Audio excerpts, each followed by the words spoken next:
Hey, hi, hello. It's finally summer. It's hot outside, or it should be anyway, but it's cold and rainy here.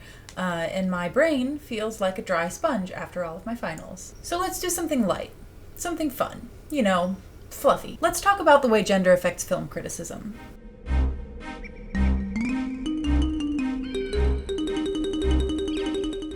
The history of American film is littered with famous directors whose work will be taught in film schools for decades.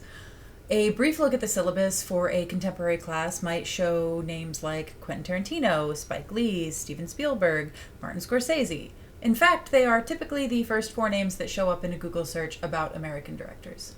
When trying to learn about the history of American film, the curriculum is almost wholly dominated by male figures. That does not mean that there are no women in the ranks as well, just that they are usually not considered on the same level as their male peers for several reasons. Though their contributions to the industry are no less important, the reception of their work is often muted pretty heavily by misogyny. There are dozens of women to choose from when talking about directorial prowess, but I'm going to limit myself to talking about four relatively big names here.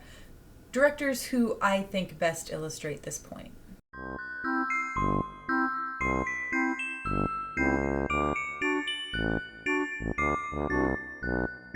So we'll start with Nancy Meyers. Nancy Meyers is a classic auteur director. She writes, directs, and produces wildly successful films with a pretty noticeable signature style. Though when discussing American auteur directors, her name rarely comes up in the conversation, if at all, really. You have your Wes Andersons, your Clint Eastwoods, your Coen brothers. A Google search for American auteurs brings up a long list of male names. But for approximately 30 years or so, Nancy Meyers has created or co-created massively successful projects and is one of the few women in Hollywood who can claim that kind of track record. Her lack of recognition in the industry has a lot to do with her films being labeled pretty derisively as films made for women. Now, in a comparison of film accomplishments, laying the most successful movies directed by Nancy Meyers to movies of her peers, a pattern starts to emerge. When compared against the comedy giant Judd Apatow, Meyers' films often gross around the same amount. The exceptions being Meyers' 2000 film What Women Want, starring Mel Gibson and Helen Hunt. This story about a man who magically develops the ability to hear women's thoughts. And most of their thoughts seem to revolve around how much they want to sleep with him in some way, shape, or form. And it grossed about 40% higher than Apatow's 2007 film Knocked Up, starring Seth Rogen and Kathryn Heigl, about a man who impregnates his one-night stand when he decides, without her knowledge, to not use a condom during sex. Both What Women Want and Knocked Up appear on lists of the highest grossing romantic comedies of all time. What Women Want was significantly more successful, even adjusted for inflation. At the time of its release, What Women Want was the highest grossing romantic comedy of all time and held that title for a while after. Now, despite this success with a similar genre of film, Apatow's name is well known to the film-going public. And when talking about something like Knocked Up, it's not snidely referred to as a chick flick the way a Nancy Meyers movie would be. Why is that, do you think? Meyers sits pretty firmly in the realm of romantic comedies. That is not a niche occupied by all female directors, though.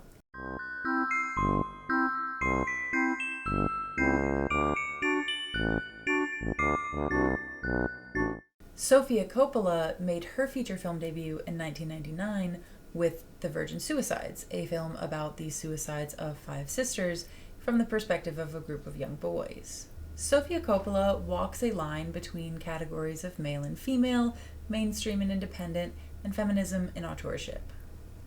The inability to pin her down into any one category and the general disdain for the visual splendor present in her movies when presented by a woman contributes to the gendered way critics derisively talk about her work. Sofia is the daughter of another groundbreaking American director, Francis Ford Coppola, who is known for many films, but you may know him most from his series that began with The Godfather in 1972. The concept of nepotism is really difficult to avoid when talking about Sofia Coppola's work, so I'm just going to talk about it. Most of you probably know what nepotism is, but for the sake of clarity, let me give a brief definition. In any industry, nepotism is when those in power or have influence give preference to friends or family members for jobs. In Hollywood, this can come in the form of casting your own family members or friends in films. It can also mean providing funding for the projects of your family and friends, funding that they would not have otherwise gotten. And finally, there's just simple name recognition aiding in the casting and hiring process. The nuances of nepotism in Hollywood are sort of impossible to fully unravel, at least it's not something I'm really capable of doing. With all that being said, there is a gendered aspect to the way nepotism is talked about regarding Sofia Coppola. When she garners critical acclaim for her films, it's often attributed to the genetic influence of her filmmaking rock star father. Her accomplishments are not her own, but rather they are due to the positive influence of the man that she must have gotten all of her talent from. In reference to Sofia Coppola's second film, Lost in Translation, there were some interesting reviews. I pulled a bunch from Rotten Tomatoes and also some from the actual media outlets themselves. And there was one that really stuck out to me because it was kind of emblematic of a lot of the way people were talking about that movie. Longer on atmosphere and observation than on story, but you don't mind. Coppola maintains her quietly charged tone with a certainty that would be unbelievable in a second film if you didn't suspect genetics at hand.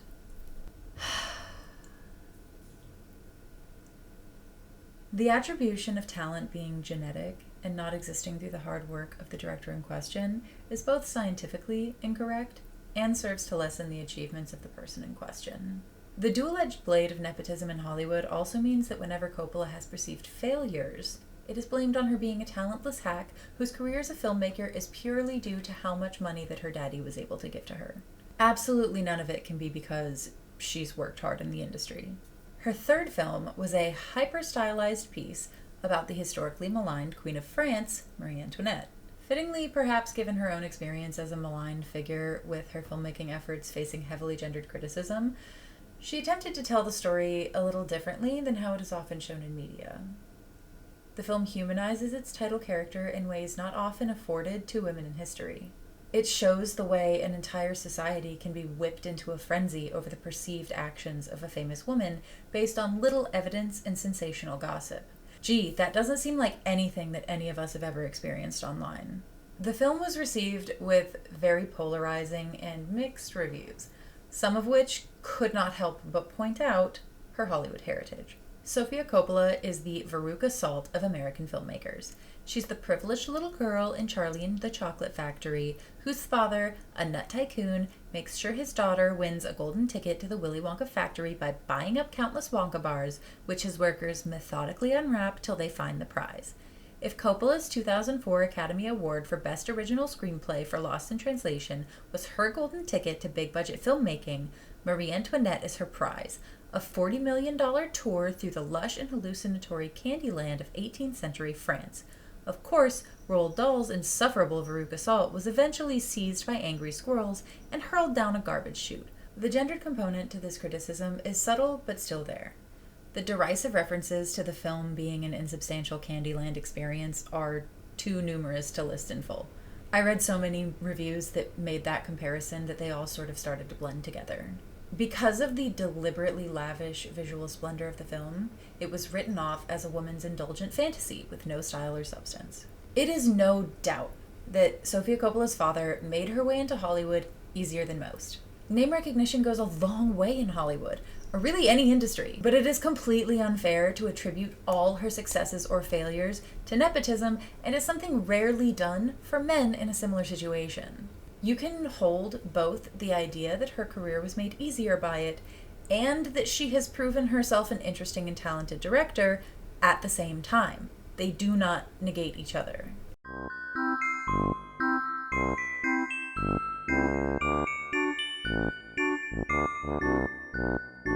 The excessively harsh criticism female creators face when they produce something not universally loved can also be seen in the work of director Patty Jenkins. She famously directed Wonder Woman in 2017, and more recently, Wonder Woman 1984 in 2020. She has other films, but for the purposes of this video, I specifically want to focus on her work in the male-dominated comic book / superhero movie world.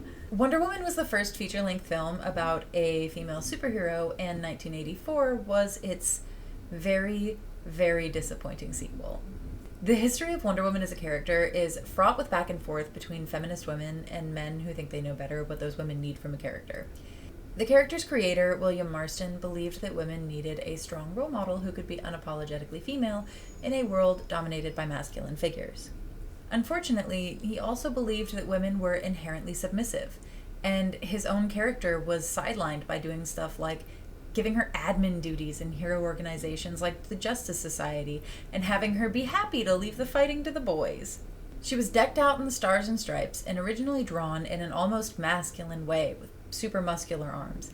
And then she was constantly disempowered in the comics, where she would be chained up or caged and made vulnerable in a really damsel in distress sort of way. The problem of adapting the character in a way that could be empowering but also true to her origins was a really tricky one. No film is perfect, and Wonder Woman is no exception to that rule. It was, however, the first big screen live adaptation of the character that fully realized her potential as a powerhouse in the superhero movie genre. It was flashy, action-packed, and it showed the sort of cheesy character in a way that modern audiences would better identify with than her old stuff. It is a personal favorite of mine to watch when I'm walking on the treadmill because it gets me really pumped up.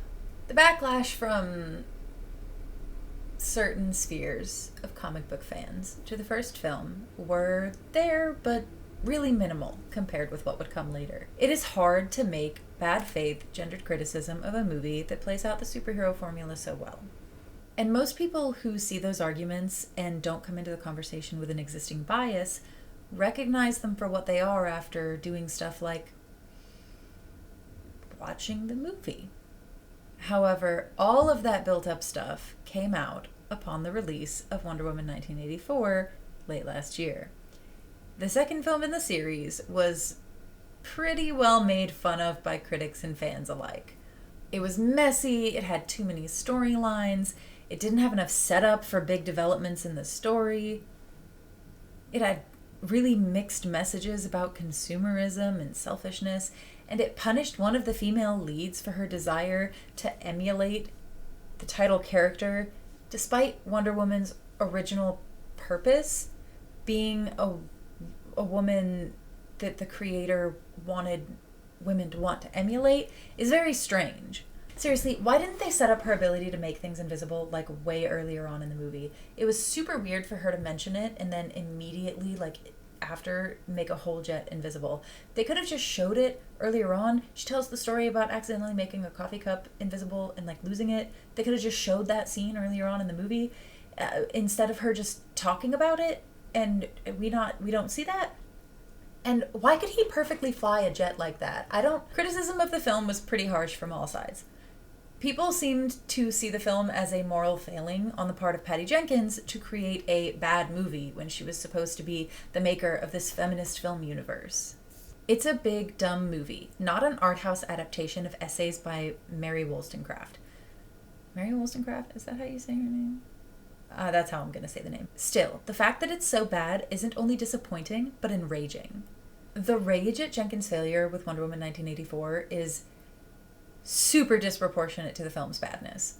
The failure of the film was seen not just as a director who sometimes makes bad movies, but as a moral failing for her inability to live up to the expectations of women in the industry.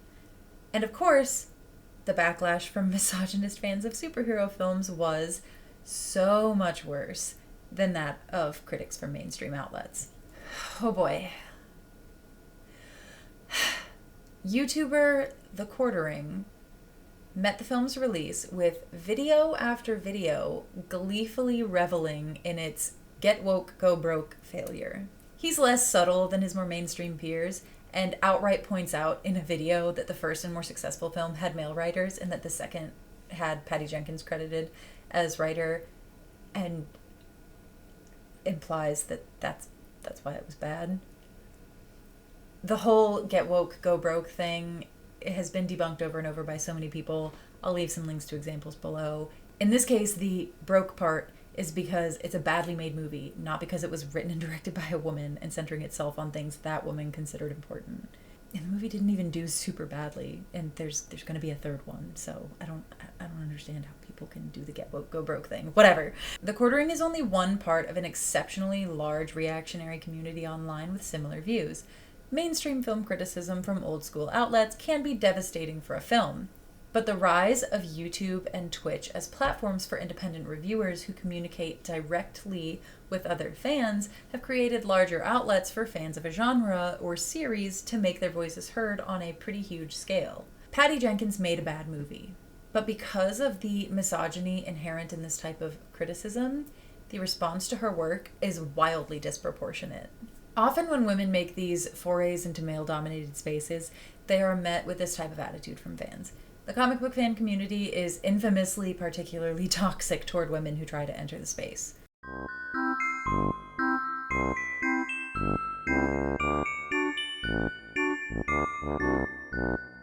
On the flip side of that same coin, the only way women in the industry can garner the same recognition as their male peers is to go into genres often seen as men's fare.